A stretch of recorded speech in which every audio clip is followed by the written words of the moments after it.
5 years had passed since the Zarathian invasion, and Earth was a different world.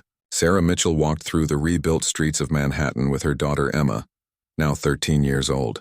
The city looked much as it had before, but subtle changes were everywhere. Buildings incorporated alien technology into their designs, making them more efficient and resilient. The sky was dotted with orbital defense platforms, visible as bright points of light that never moved with the stars.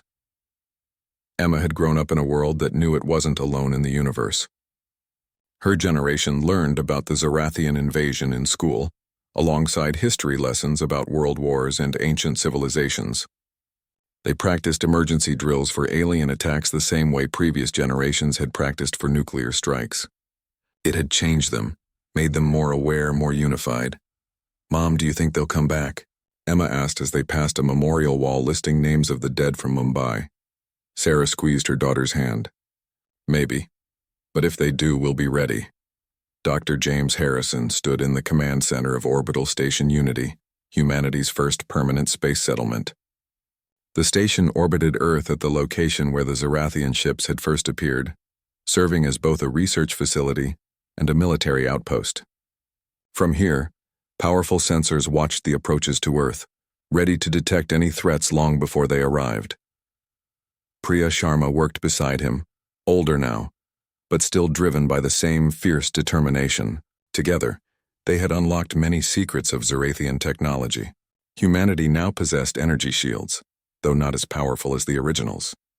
They had faster-than-light communication devices that allowed instant contact between Earth and the growing colonies on the Moon and Mars.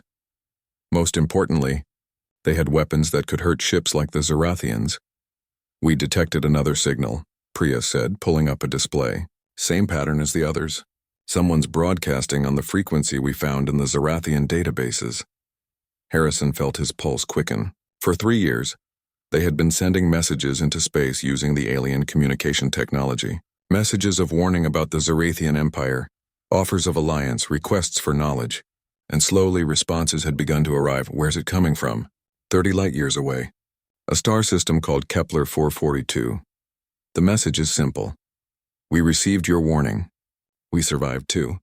We are not alone." Harrison felt tears prick his eyes. Another species had defeated the Zarathians.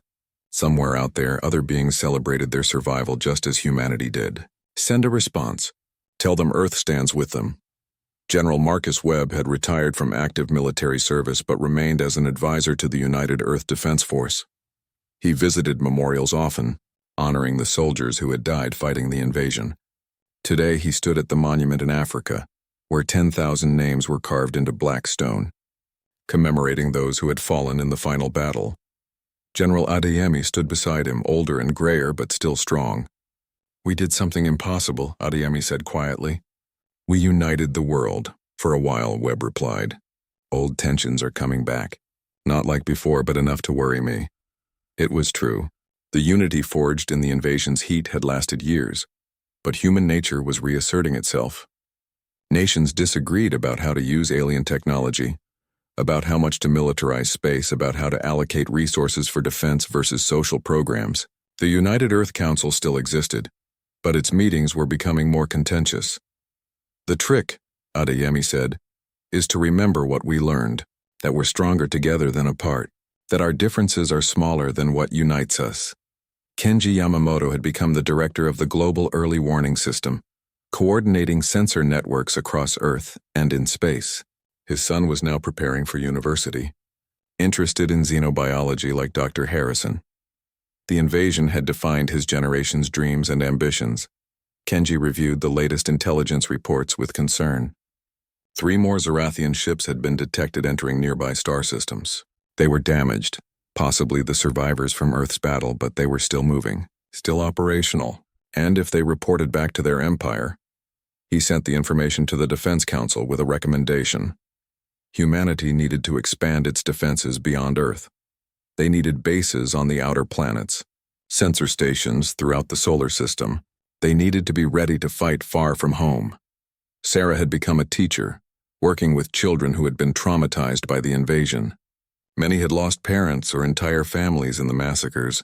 She helped them process their grief, taught them that life could still be beautiful despite the horror they had witnessed. One of her students, a girl named Amira whose parents had died in Lagos, drew pictures of the invasion constantly, not to remember the terror but to master it. In her drawings, humans always won. The Zarathians always fell. It was her way of taking power back from her nightmares. "Ms. Mitchell," Amira asked one day after class, "do you think the people who died would be proud of us?" Sarah thought about the question carefully.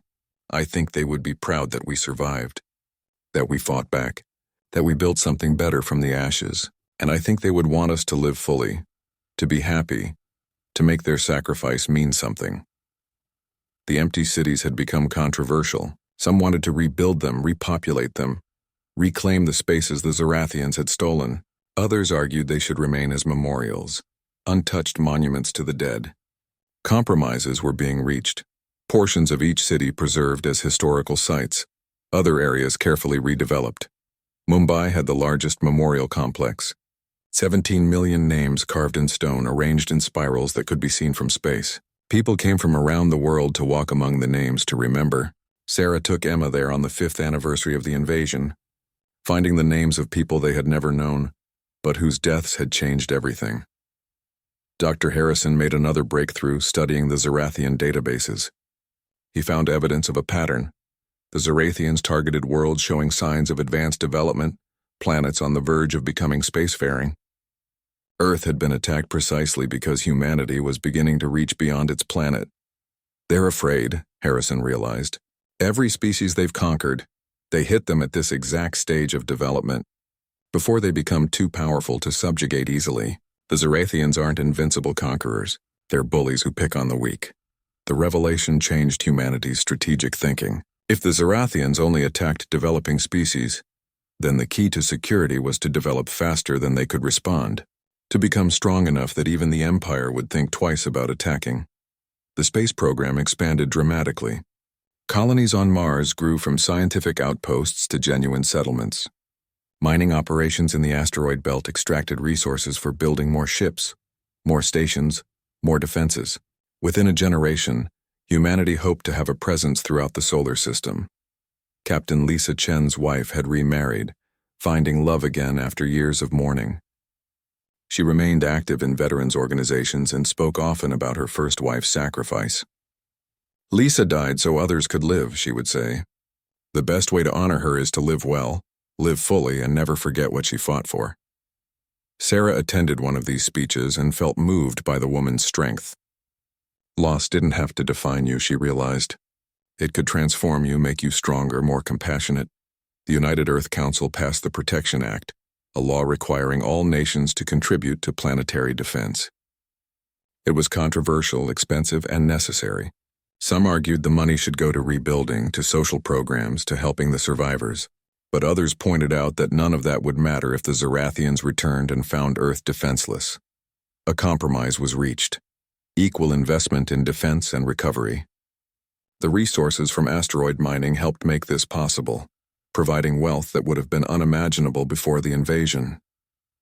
Dr. Harrison received a message from one of the alien species they had contacted. It included a warning. The Zarathians were not the only threat.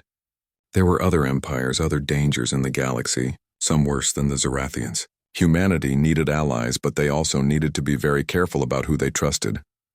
"We're babies taking our first steps into a dangerous universe," Harrison told the council. "We survived one threat, but there will be others. We need to be smart, cautious, and strong." Kenji watched his son graduate with honors in xenobiology.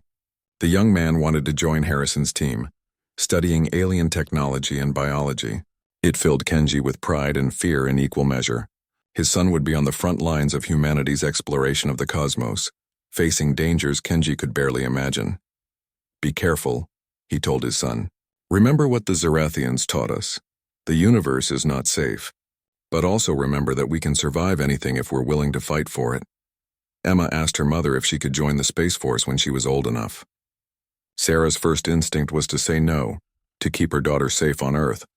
But she realized that was impossible now. Nowhere was truly safe, and hiding from danger wouldn't protect anyone. "If that's what you want," Sarah said, "then I'll support you, but promise me you'll come home." I Pro-Key. The world woke up to a new reality. The Zarathian ships were gone, but their presence had left scars that would never fully heal. Sarah Mitchell returned to her apartment in New York to find it had been damaged in the flooding. Water stains marked the walls and her belongings were ruined. But she was alive, and that was more than 99 million people could say. The recovery efforts began immediately. Cities that had been evacuated slowly refilled with people, but the destroyed cities remained empty monuments to the dead. Mumbai was a ghost town of abandoned buildings and empty streets. Jakarta, Lagos, Mexico City, and dozens more stood as silent reminders of what humanity had survived. Dr. James Harrison led the scientific teams examining the crashed Zarathian vessels. The ship in New York's harbor became the primary research site. Teams of scientists in protective suits ventured inside, documenting everything they found. The interior was both familiar and alien. Corridors that seemed designed for humanoid beings but with proportions slightly wrong, and technology that shouldn't exist. "Look at this," Priya Sharma called out to Harrison. She was standing in what appeared to be a control room, surrounded by displays that were dark and dead. The ship's computer systems. They're not purely electronic. They're biomechanical, part machine and part living tissue. Harrison examined the strange, organic-looking cables that ran through the walls. The entire ship is like this. It's not just a vessel. It's almost a living creature that was controlled by the Zarathians. He paused, a troubling thought occurring to him, which means these ships might have been enslaved, forced to serve the Empire. The implications were disturbing. If the ships themselves were victims, what did that say about the Zarathian Empire? How many species had they conquered? How many worlds had they destroyed?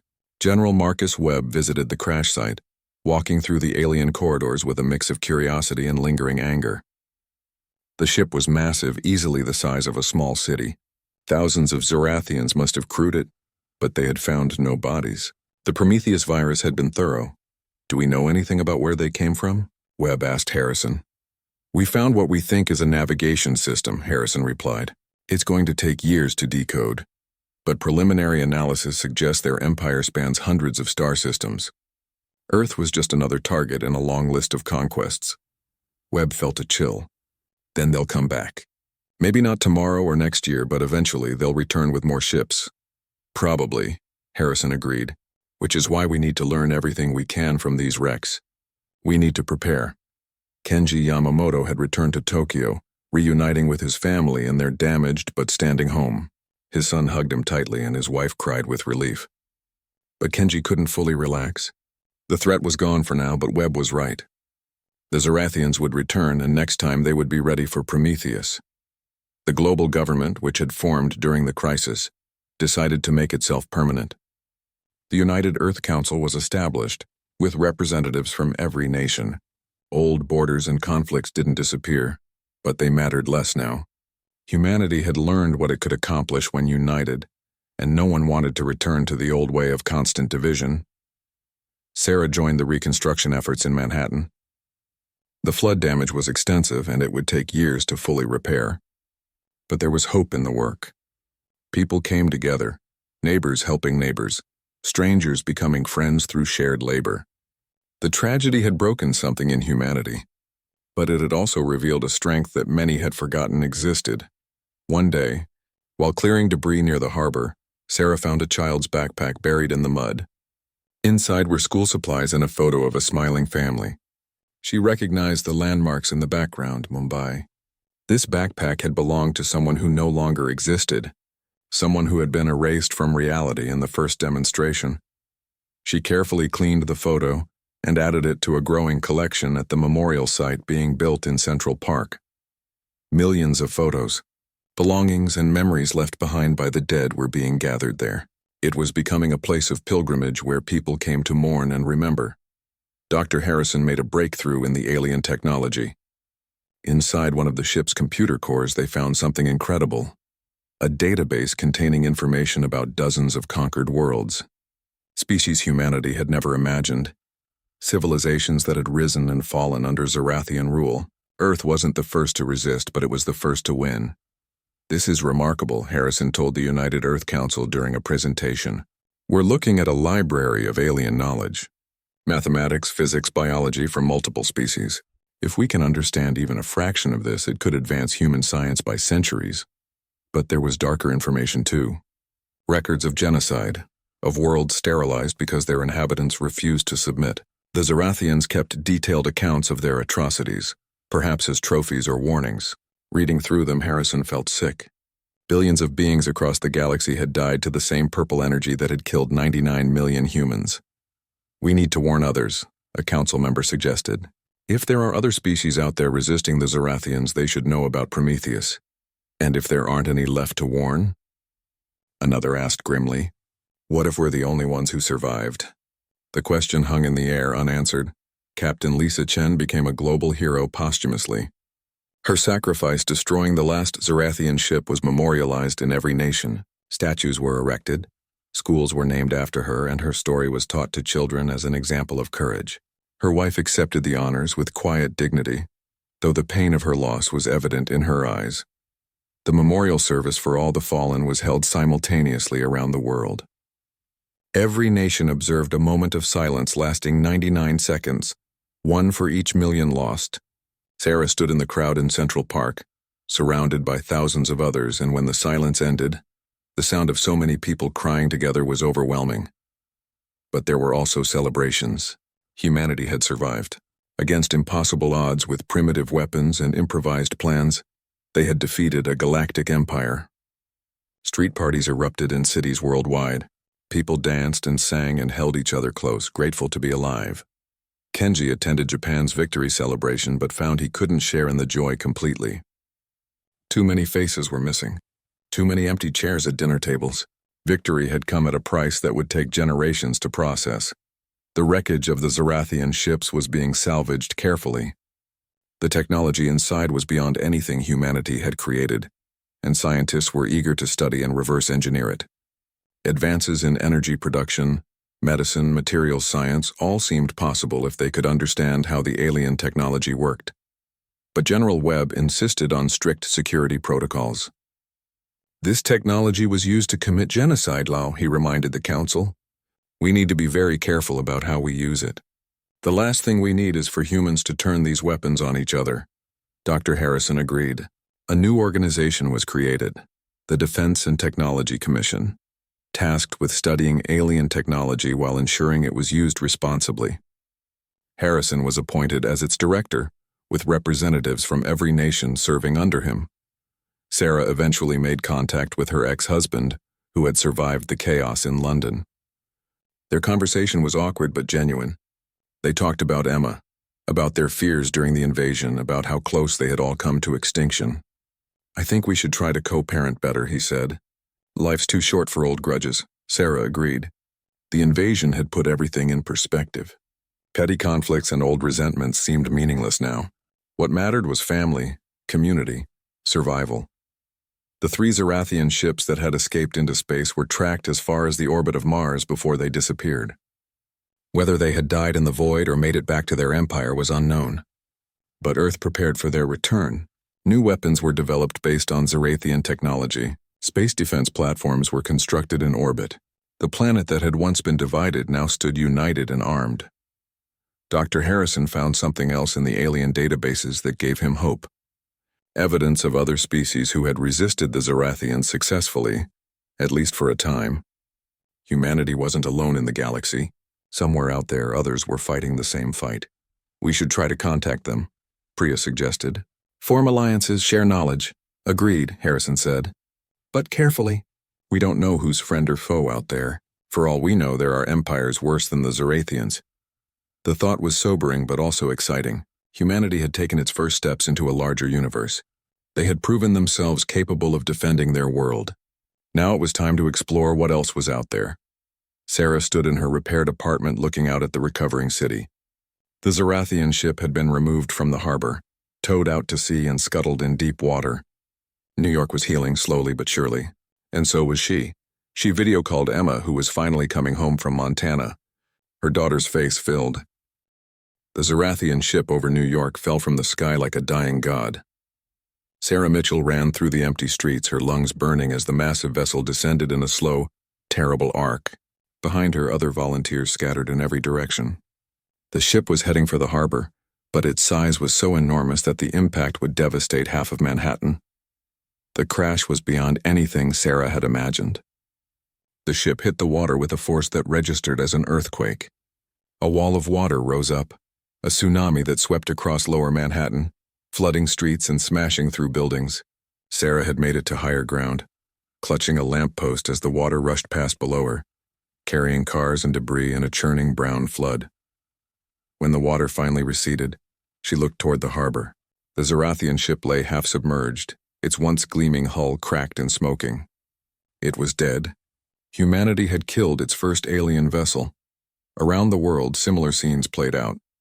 The ship over Moscow exploded in midair, raining burning debris across the countryside. Tokyo's ship crashed into the ocean, causing tidal waves that were thankfully blunted by Japan's extensive seawalls.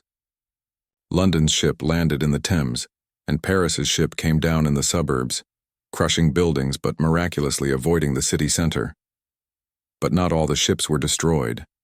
Some managed to get their engines working despite Prometheus eating away at their systems. They began to flee, rising into the atmosphere, trying to escape Earth's gravity. General Marcus Webb watched the satellite feeds from the Pentagon, his face grim. "Don't let them leave," he ordered. "If even one ship escapes and reports back to their empire, Earth is finished. Every ship must be destroyed." Fighter jets pursued the fleeing vessels into the upper atmosphere.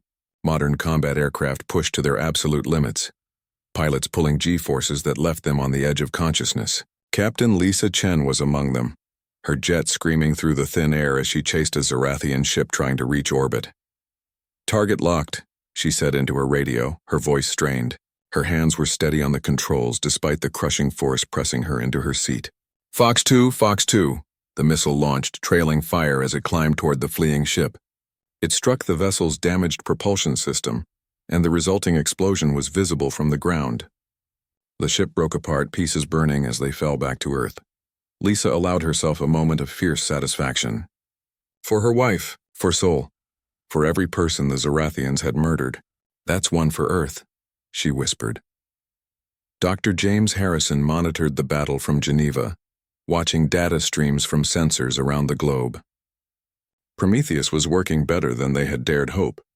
The virus had infected every Zarathian ship within hours, spreading through their organic systems like wildfire. But there was a problem. "Some of the ships are adapting," Priya Sharma reported, her voice tight with worry. "They're isolating infected sections, cutting them off from the main systems. 3 ships over Africa have managed to restore partial shielding." Harrison felt ice in his stomach. Of course, the Zarathians were a spacefaring empire. They must have encountered biological weapons before. They knew how to fight back. "How long until they're fully operational again?" "An hour, maybe 2, Priya said. "And once they restore their shields, our weapons will be useless again." "Then we need to destroy them before that happens," Harrison said. He opened a channel to General Webb. "Marcus, we have a situation." Kenji Yamamoto received the urgent orders from Webb. 3 Zarathian ships over Africa were recovering. They needed to be destroyed immediately, but most of Earth's military forces were engaged with other targets.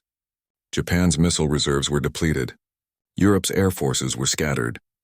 The only forces close enough to respond in time were the combined African militaries. Kenji contacted General Adeyemi of Nigeria, who had survived the destruction of Lagos by being in a northern military base during the attack. "General, we need every aircraft you can get in the air.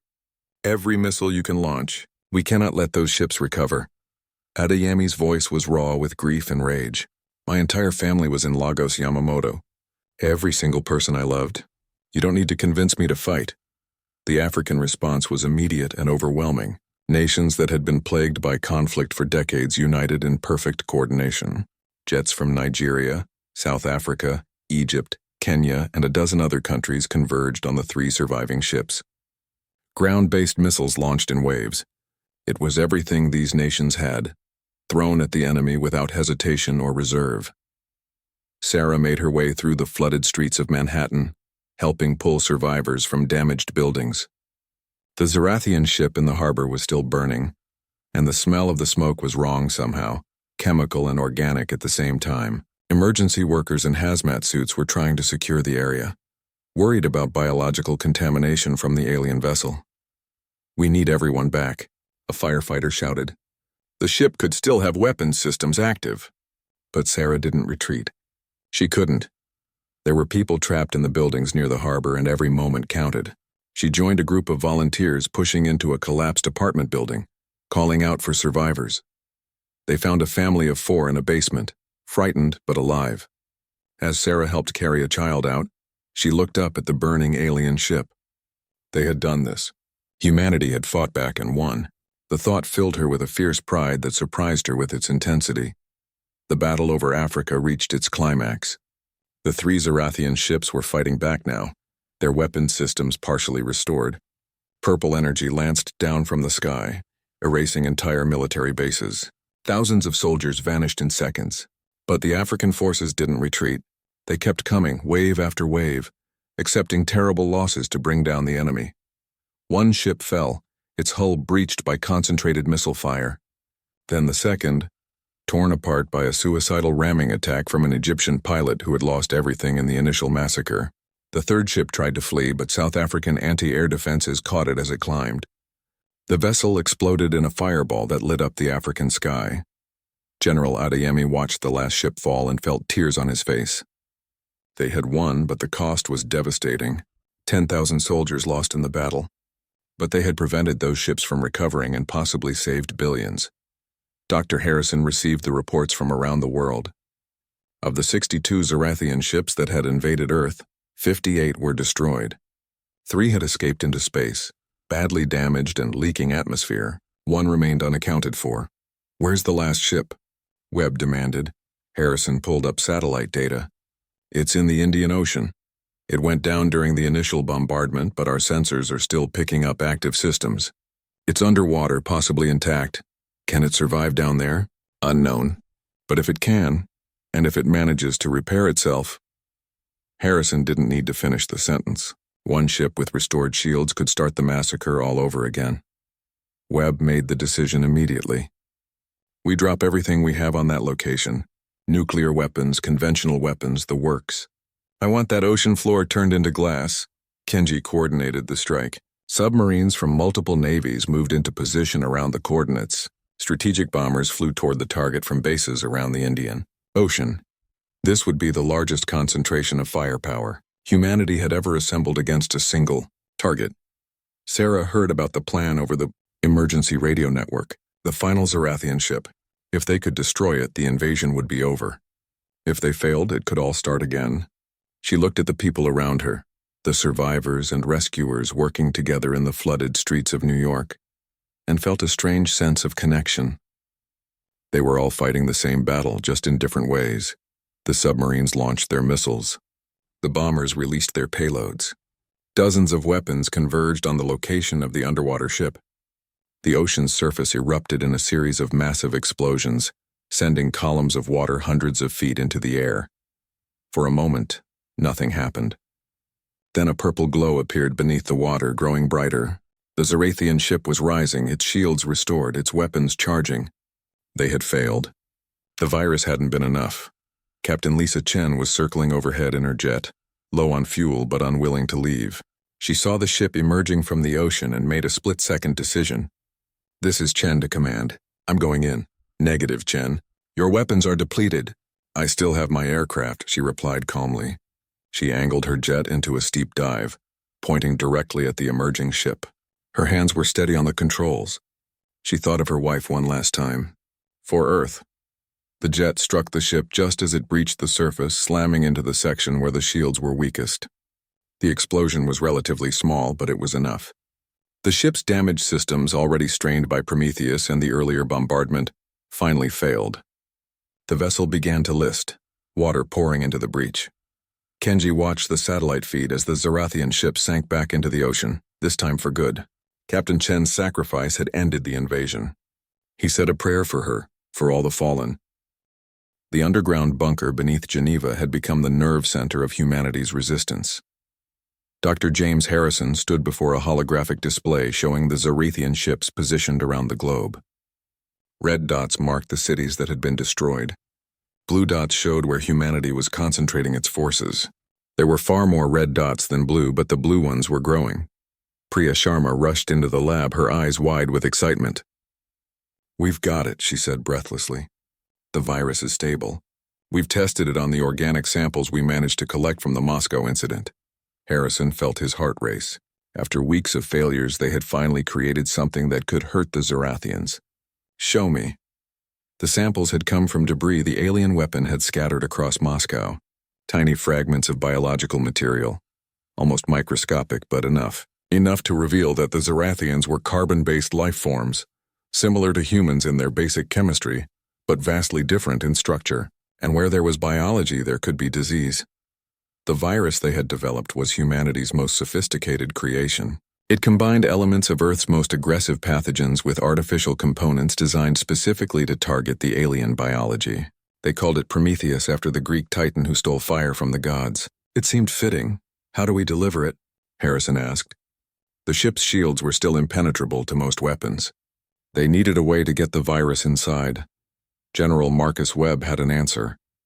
He walked into the lab carrying a metal case. We're going to use their own arrogance against them.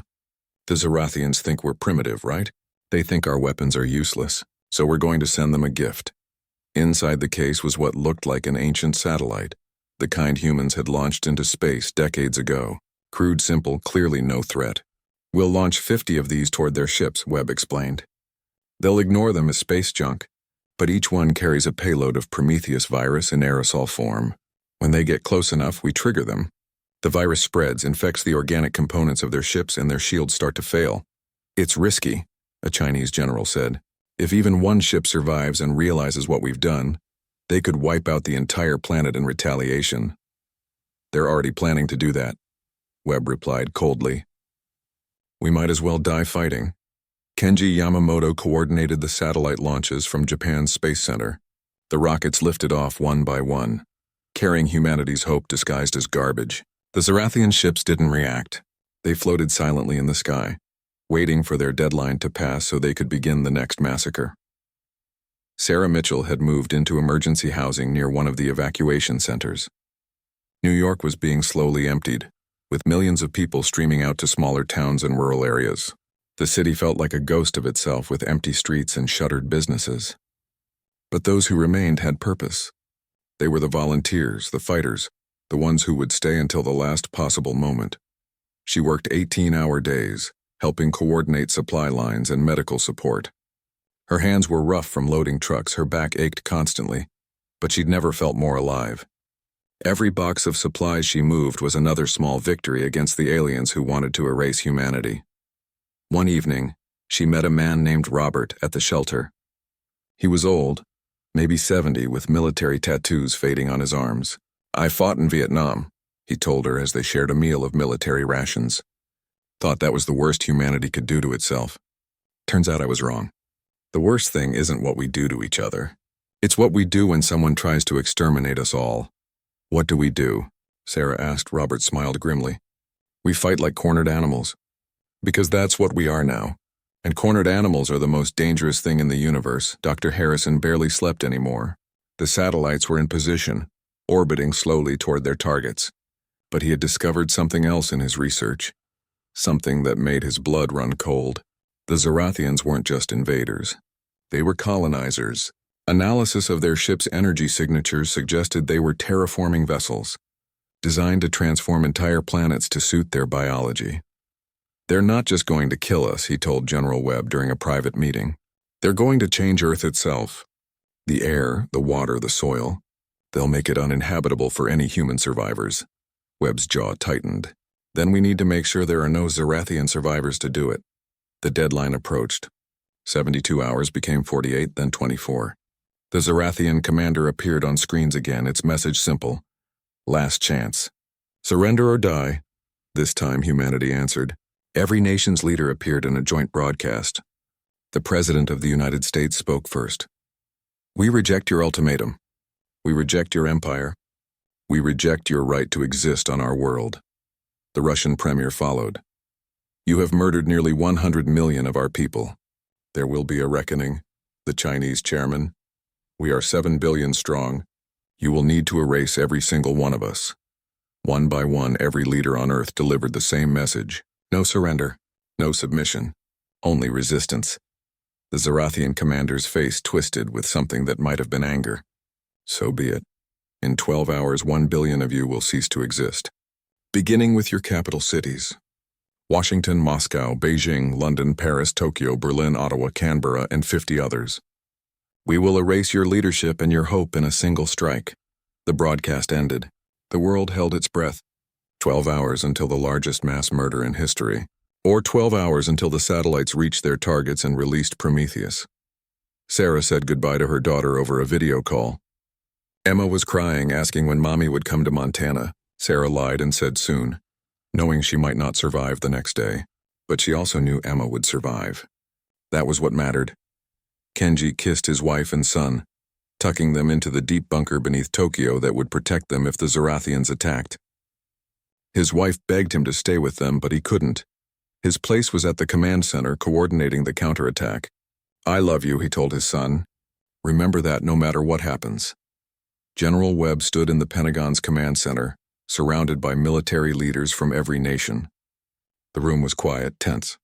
On the screens above them, satellite feeds showed the crude devices drifting closer to the Zorathian ships. Just a few more hours, just a little bit closer. Dr. Harrison watched the biological sensors they had managed to plant around several of the ships. When Prometheus was released, they would detect any changes in the ship's organic signatures. They would know if it was working. But by then, it might be too late to stop the alien attack. 6 hours until deadline.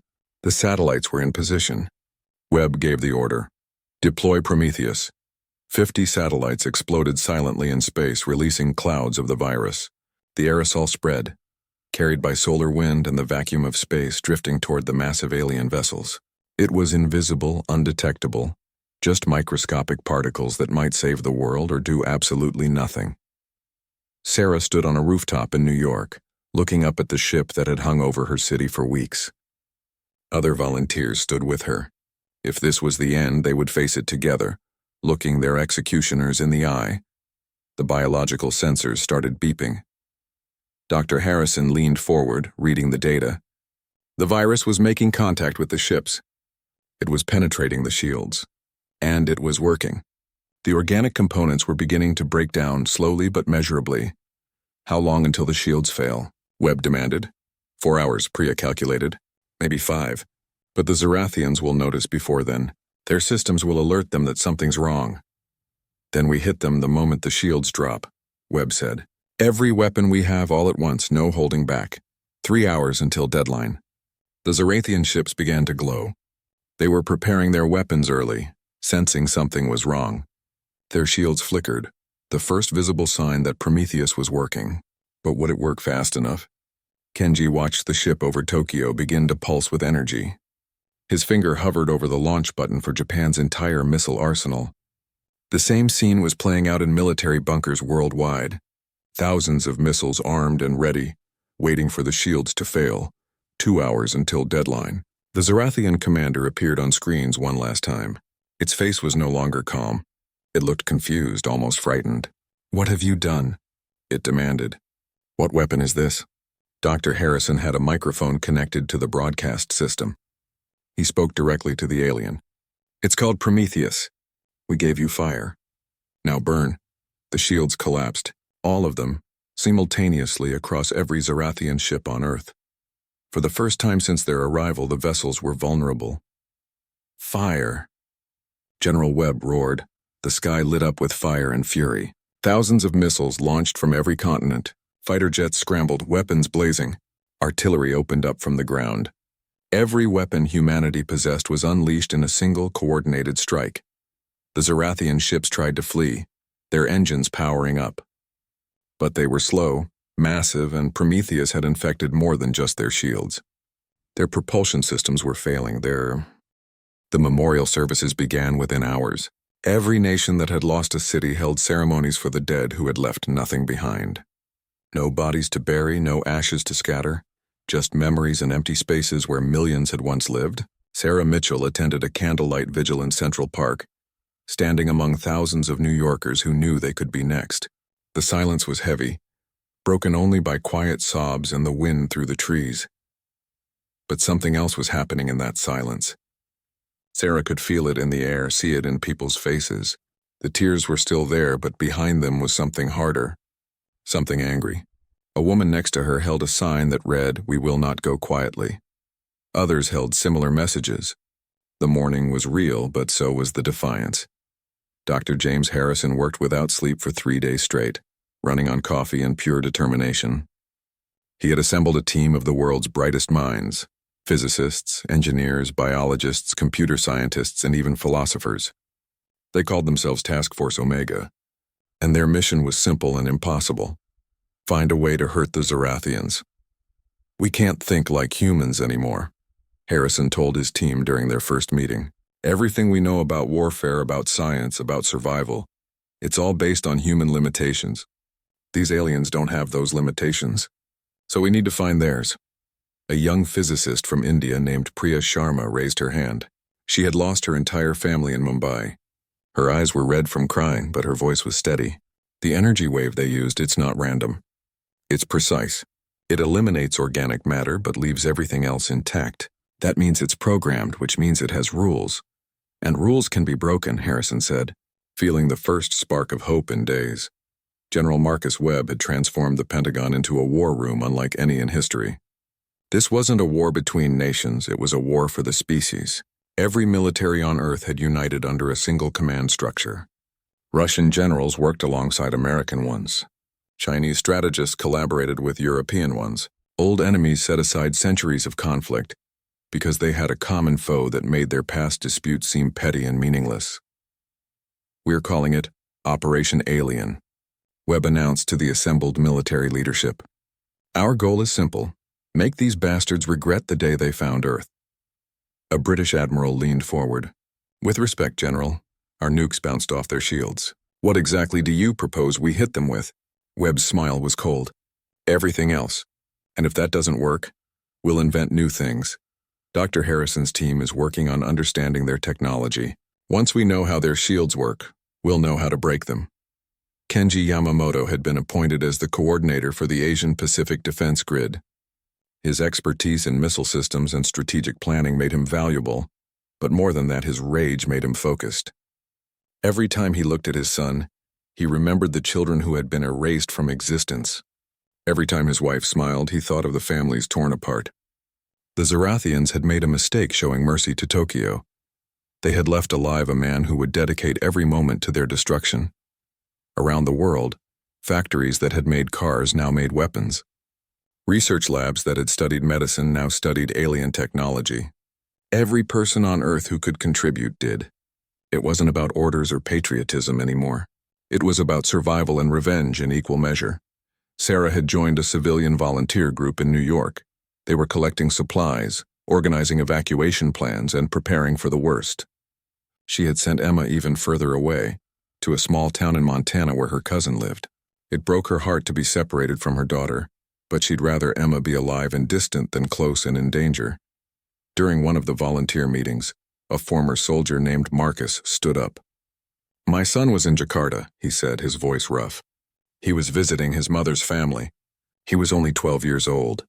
Marcus's hands clenched into fists. "I served 3 tours in the Middle East. I've seen death. I've dealt death. But this is different. This is extinction. So I'm asking all of you. When the call comes, when they need us to fight, are you ready to answer?"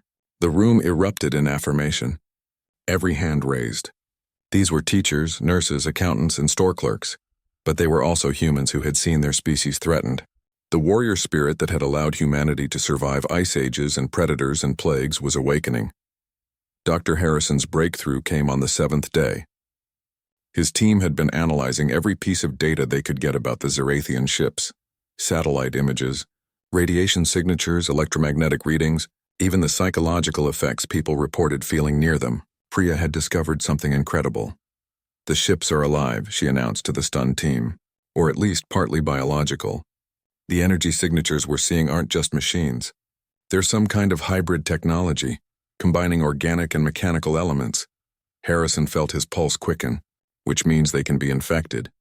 "If we can develop a virus that targets the biological components, we could take down their shields," Priya finished. "Maybe even kill the ships themselves."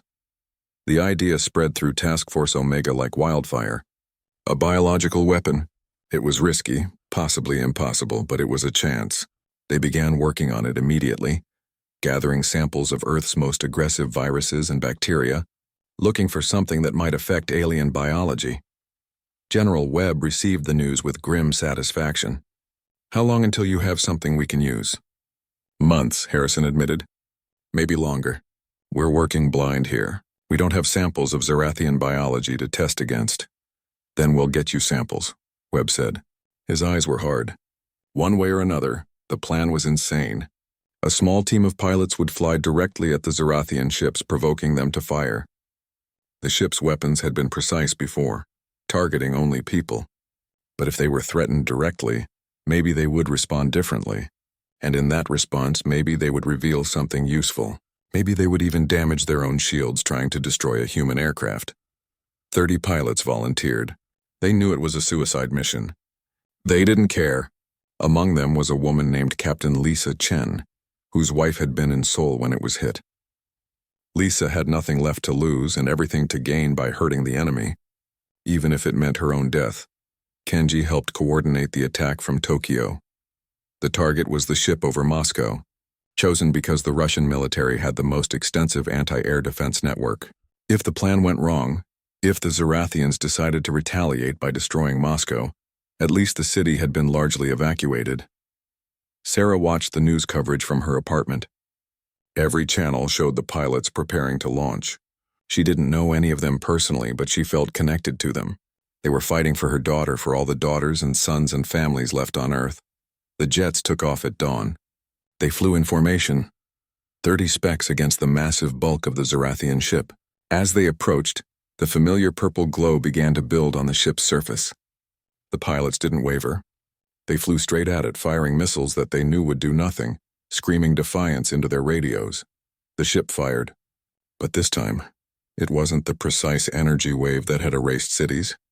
It was something different, something desperate.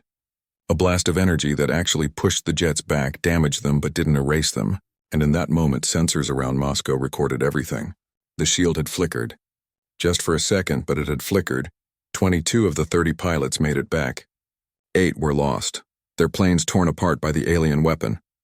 But they had accomplished their mission. They had proven the shields weren't perfect. They had proven the Zarathians could be pressured into mistakes. Dr. Harrison received the data and nearly wept with relief. "We can do this," he told his team. "We can actually do this." General Webb called an emergency meeting of the Global Military Command. "Ladies and gentlemen, we have our opening. Operation Alien is officially active. We're going to war." The second deadline from the Zarathians came and went. They had demanded surrender. Instead, they received silence. For the first time since the invasion began, humanity wasn't responding to the aliens' timetable. They were setting their own. The Zarathian commander appeared on screens worldwide, its face no longer smiling. "You choose extinction, very well. In 72 hours, we will erase 1 billion of you. Your major cities will become graveyards. Your civilization will end." But this time, when the broadcast ended, people didn't panic. They got ready. Evacuation orders were already in place. Weapons were being distributed. And in secret labs around the world, scientists were working on something the Zarathians would never see coming. Sarah stood with her volunteer group, looking up at the ship over New York. "Come on then," she whispered. "We're ready for you." Across the planet, 7 billion people prepared for the fight of their lives.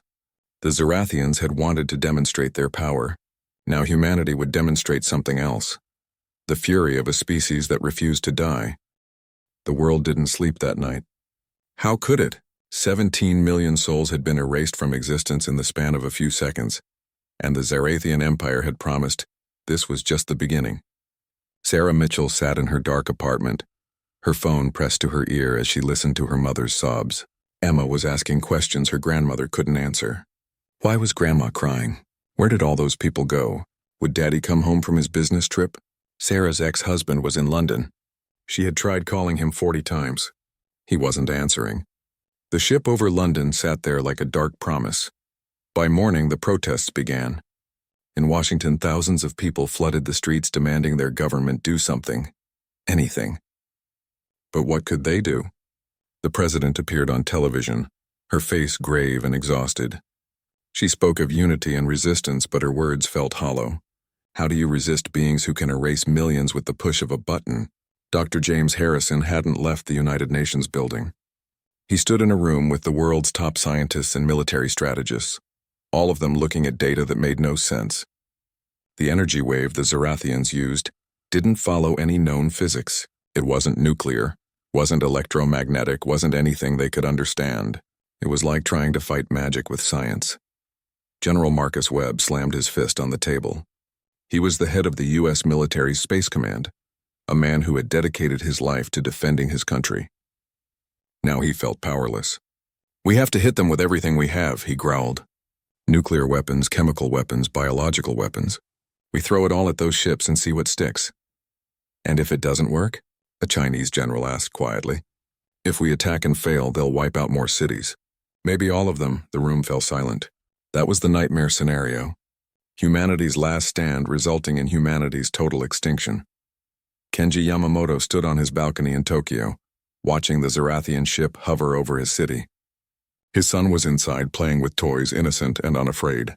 His wife had taken medication to sleep, unable to cope with the terror. Kenji had received orders from the Prime Minister. Japan's military was preparing for the worst. If the aliens attacked, they would fight back. It would be suicide, but it would be honorable suicide. The second day passed in a blur of emergency meetings and desperate plans. Religious leaders across the world held prayer vigils. Scientists worked around the clock trying to find a weakness in the Zarathian ships. Conspiracy theorists claimed this was a hoax, a government trick, even as the evidence hovered over their heads. Sarah managed to get through to her ex-husband. He was alive but trapped in London. The airports had shut down. All international travel had stopped. He sounded terrified, and for the first time in the 5 years since their divorce, she felt close to him again. They were both parents trying to protect their daughter in a world that no longer made sense. On the third day, the aliens made their move. The screens flickered again. Every device on Earth was hijacked for the second time. The same gray-green face appeared, still smiling that wrong smile. "Your time is up," the Zarathian said. "We have monitored your communications. We have listened to your leaders. You speak of resistance. You speak of fighting back." The creature's laugh was like metal scraping on glass. "How amusing. Very well. Since you have not chosen surrender, we will continue our demonstration." Dr. Harrison felt his blood turn to ice. They were going to do it again. "We said 100 million, the alien continued. "We have only taken 17 million. We are beings of our word. Therefore, we will complete our promise." The screen split into multiple feeds. Cities across the world. Lagos in Nigeria, Jakarta in Indonesia, Mexico City, Tehran, Seoul, Bangkok. Each one showed massive crowds in the streets, people running, screaming, trying to evacuate. But there was nowhere to run that the ships couldn't reach. General Webb stood in the Pentagon's command center watching the feeds. "Launch the missiles," he ordered. "Hit them now while they're focused on the attack." "Sir, the president hasn't authorized." "Do it!" But it was too late. The ships began to glow. That same terrible purple light built up on their undersides. Sarah watched her television screen, tears streaming down her face, unable to look away. This couldn't be happening. This couldn't be real. The lights released. City after city, waves of purple energy swept through them. Not just the cities themselves, but the surrounding areas. Suburbs, small towns, villages within 100 miles of each ship. People vanished by the millions. In Lagos, 8 million gone. In Jakarta, 10 million. Mexico City, 9 million. The numbers were incomprehensible. Kenji grabbed his son and held him tight, waiting for Tokyo's turn. His wife screamed beside him. But Tokyo's ship didn't fire. Neither did London's, or New York's, or dozens of others. The Zarathians were being selective, methodical. They were taking exactly the amount they had promised, no more, no less. The missiles reached the Zarathian ships. Dozens of nuclear warheads, humanity's most powerful weapons, struck the vessels. The explosions lit up the sky. For a moment, hope surged through everyone watching. But when the light faded, the ships remained. They weren't even damaged. The nukes had done nothing. The alien appeared on screen again. "Your weapons are children's toys to us, but we appreciate the gesture. It helps prove our point." The creature leaned forward, its massive eyes filling the screen. 82 million more have been removed. The total is now 99 million. We kept our word. 100 million reduced to 99 to account for rounding. The number was a lie, Sarah realized. They had killed more than that, but the aliens were playing with them, showing that they had such precise control they could stop at any number they chose. "Now you understand," the Zorathian said. "Now you know what we are capable of. Your weapons cannot harm us. Your borders cannot stop us. Your gods cannot save you. You have one choice. Surrender completely, or we will eliminate your species one city at a time until nothing remains but empty buildings and the wind." Dr. Harrison stared at the screen, his mind racing. There had to be something. Some weakness, some flaw in their technology, but what? They had shields that stopped nuclear weapons. They had weapons that violated the laws of physics. They had the ability to travel between stars. What could humanity possibly do against that? The alien's smile faded. "You have 72 hours, again. Use them wisely. Next time we will not be so merciful. Next time we will take 1 billion, and then 10 billion, until your world is silent and empty, ready for our colonists to claim." The screens went black. The broadcast ended. 99 million people were gone. Nearly 100 cities had been partially or completely emptied of human life. The death toll was beyond anything in human history, more than all the wars and plagues and natural disasters combined. Sarah collapsed on her couch, sobbing. Emma was safe for now, but for how long? How many more demonstrations would the Zorathians need? General Webb sat in his chair, staring at the tactical displays showing the missile strikes had failed. His entire life's work was meaningless. Every weapon humanity had developed couldn't even scratch the enemy. Kenji held his family close, thanking whatever gods existed that Tokyo had been spared. But he knew it was only temporary. The next wave could take them all. And in Geneva, Dr. Harrison looked at his fellow scientists and military leaders. He saw the defeat in their eyes, the hopelessness, but deep inside him something stirred. Anger, pure, burning rage. These creatures had murdered 99 million human beings and called it a demonstration. They had threatened to kill billions more. "No," Harrison said quietly, then louder. "No." Everyone turned to look at him. "We will not surrender. We will not accept this. I don't care if we have to sacrifice everything. I don't care if we have to burn our own world to ashes. We will find a way to fight back." General Webb stood up slowly. "You have a plan, Doctor?" Harrison didn't, not yet. But as he looked around the room, he saw the same rage beginning to build in others. The shock was wearing off. The grief was turning into something else. Something dangerous. "We're going to need time," Harrison said. "And we're going to need everyone. Every scientist, every soldier, every person on this planet. Because we're not just fighting for our survival anymore. We're fighting for revenge." Sarah Mitchell stood in her small apartment in New York, staring at the television screen with her coffee cup frozen halfway to her lips. Every news channel showed the same impossible image. Massive ships hovering above major cities across the planet. They had arrived 3 days ago, silent and menacing, blocking out the sun in some places with their sheer size. The world had stopped, schools closed, businesses shut down. Everyone stayed glued to their screens, waiting for something, anything, to happen. Sarah's hands trembled as she set down her cup. Her daughter Emma was at her grandmother's house in Pennsylvania, and Sarah had never felt so grateful for that distance from the city. Dr. James Harrison sat in the emergency United Nations meeting in Geneva, surrounded by world leaders and military officials. He was a xenobiologist, someone who studied the possibility of alien life, and now that possibility sat in the sky above them like a death sentence waiting to be carried out. The Secretary General's voice echoed through the chamber, but James barely heard the words. His mind raced with questions. Why were they here? What did they want? The aliens had made no attempt at communication.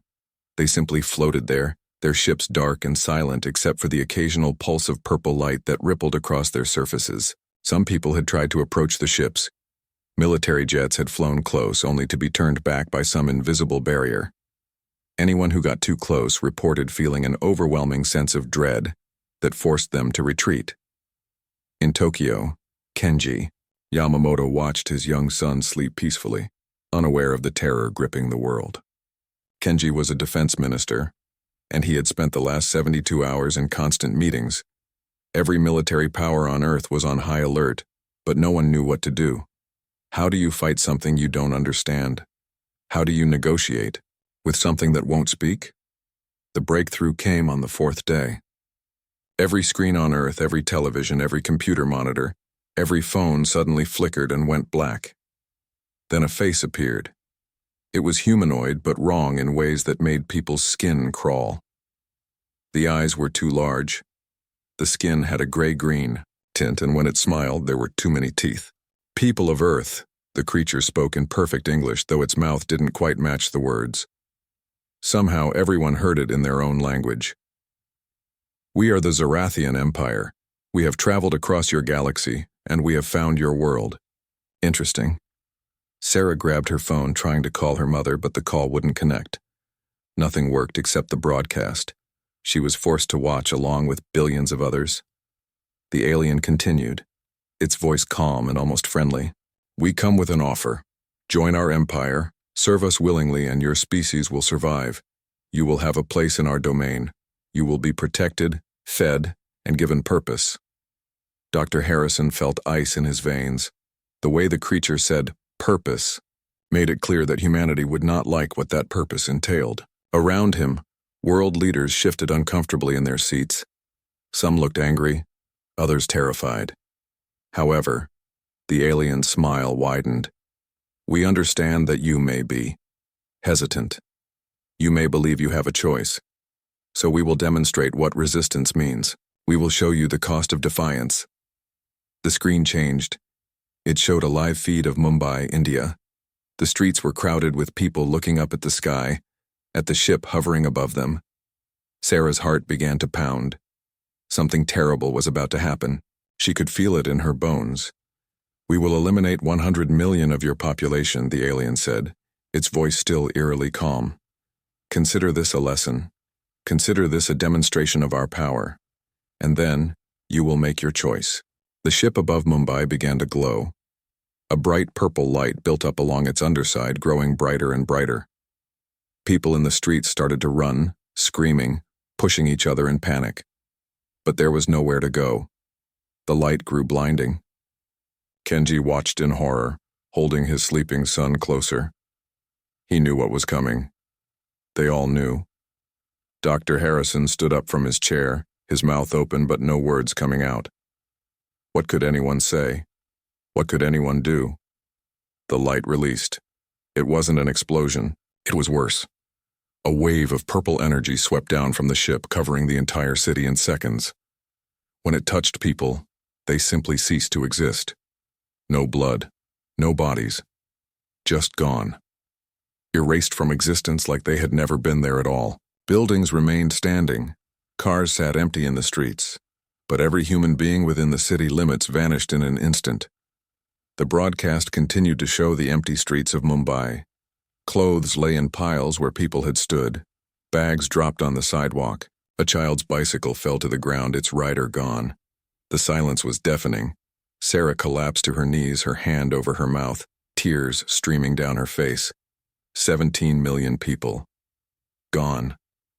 Just like that. In seconds. The alien's face returned to the screen. This is not a negotiation, this is not a war. This is a simple transaction. Surrender or be erased.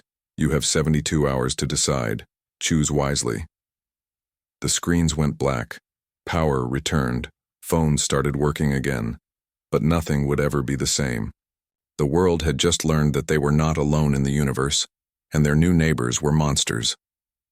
Dr. Harrison looked around the chamber at the shocked faces of Earth's most powerful leaders. They had 72 hours to save humanity, and no one had any idea how to do it. The Zarathian Empire had just declared war without even trying, and humanity's first contact with alien life had become their darkest day. Sarah finally managed to make her call go through. Her mother answered, crying. Emma was safe for now. But safe for how long? What kind of world would be left for her daughter? Sarah looked out her window at the massive ship still hovering over New York. Somewhere up there, beings who had just murdered 17 million people were waiting for an answer. The clock was ticking.